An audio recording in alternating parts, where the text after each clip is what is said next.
Hey, it's John at Tinderbox Arts. After a long trip on the RT, it was 7,300 miles and through some very rural wilderness type areas. I'm doing a whole bunch of maintenance on the bike, and there's one thing, a modification that I want to look at now that I'm actually a little bit concerned about, and that's the intake right here. You have the oil cooler, of course. This is a 2012 model, so it's oil cooled.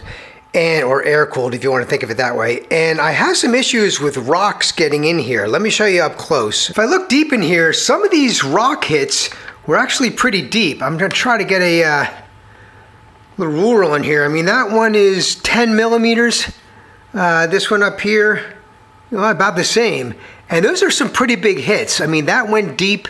It bent a lot of fins, and it almost hit the upper part here where the oil actually is. On the other side here, there's also been some hits, and I'm starting to get concerned that if I continue to ride in these sorts of areas, that this could actually penetrate and start a leak, in which case the trip's over. To give you a better sense of some of the violence I face on the road here, these are my crash bars, the leading edge, and they were painted fresh before I left with wheel paint. And you can see, I mean, the rocks have just chipped off a lot of the paint here. So after looking online, I did find this product here. It's a stainless steel screen. Comes in bulk form. They are square, screen here, and they measure, I don't know, about 6 millimeter, maybe slightly less. And I'm wondering if I can bend this, it's easy to bend, and fit it in here somehow, kind of connect it to the bike from the back so that it protects from rocks but doesn't show too badly. And I might be able, this is stainless steel, but I might be able to paint it so that it doesn't look quite so obvious. Now, if I look closely at the construction of this screen, it's welded together in some manner. So it's not a woven screen, it's a welded screen, and that should allow me to cut the edges without them fraying. Now, I already have this side fairing off on this side. That exposes this screw right here, and you can see there's kind of a nose here that I can take off, this piece of plastic. There's another screw on the other side, and then underneath here, there are some plastic connectors, one here, one here. And I think I can take this little nose off right here and work with that. All right, the nose comes off easy, 2 screws and these plastic little pop rivet things.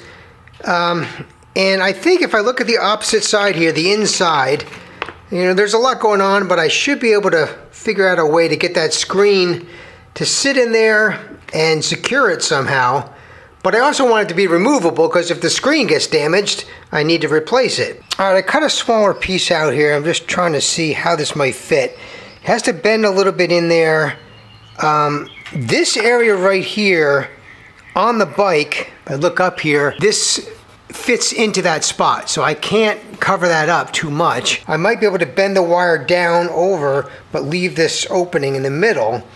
On the edges, it doesn't matter. I can do pretty much whatever I want. So I think I might just take this and start cutting. It cuts easily with just, regular shears. And just trying to cut around the area here, make it fit, and then just slowly bend these wires inward a little bit. All right, I have the screen just loosely fitted in here right now. I'm trying to get the grid to line up as I do this. I think this is gonna work. Maybe it's not a perfect solution, but the perfect is the enemy of the good. So if I take this off, let me just show you what I've done so far. On the back here, I've just fitted and molded this screening around the opening. And what I actually did was do this as a unit as much as I could so that everything, is pretty much ready to go. And then I just cut out the center here afterwards, so that way it's easier to keep everything lined up. But this stuff bends easily. You can see it. You could do it with your hands. I actually have this tool here. It's meant for bending flashing. You can get it at a home center. But if you don't have that tool, really, this bends really easily. You could just bend it over the edge of a board, anything. So I just have this sitting in here, and I don't really think I'm going to need to attach it in any way to the plastic. It'll hold itself in place. When this center column, I'll call it, or pillar, gets pushed in here, it does hold these in place a little bit, and the rest is just kind of a friction fit. Okay, I played around it for a few more minutes. I'm pretty happy with the way this is sitting now. I could take, I don't know, maybe I will. I could take some tape, duct tape, almost anything, and just put a little bit here on the edges just to keep it in place more as I'm attaching this to the bike than anything else. All right, I put a little bit of foil tape here on the side just to keep it in place while I install it. Now, if I flip this over, there is a silver reflection. It's not quite as bad on the bike, but I could spray paint this a flat black and that would hide that reflection. But when I think about it, really, what's the point? Every time a rock hits it, it's going to expose the silver again, so it'll just look like a mess. So I think probably better just to leave it like it is. All right, there it is, all completed. It is solid in there. It doesn't go anywhere. It doesn't move around. If you wanted to get clever, you could turn the screen at an angle and make these diagonal if you wanted. I'm fine with this configuration. If I pull back a little bit, it's not really that noticeable. There is some reflection, which I imagine will dull in time.